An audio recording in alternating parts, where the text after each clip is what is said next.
એવી કોઈ આપણી જરૂરિયાત નહોતી, પણ એ અડખે પડખેથી આપણામાં આવી ગયું.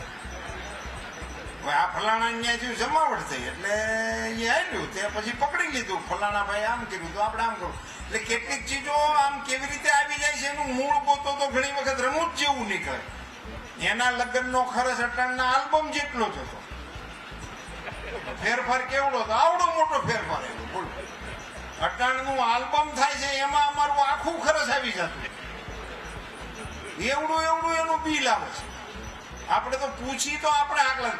અને એના જે આલ્બમ બનેલા હોય છે એ આલ્બમ 10-15 વર્ષમાં એકાદી વખત ઉઘડે છે, ઉઘડવા હોય તો, નકર સોંટી ગયેલા મેં જોયા છે. એ તો પછી સોંટી જાય પીડ્યા રહે, એટલે એને કોઈ ઉઘાડતું નથી, એને કોઈ જોતું નથી. હવે આવા બધા જે આપણામાં આવી ગયા છે વિષયો, તો એની ટીકા કરવા માટેના આવા સંમેલનના સ્ટેજનો ઉપયોગ કરવાની જરૂર નથી, એવો મારો મત છે. આપણે નવેસરથી આપણા પ્રસંગોનું ઇવેલ્યુશન કરવું જોઈએ.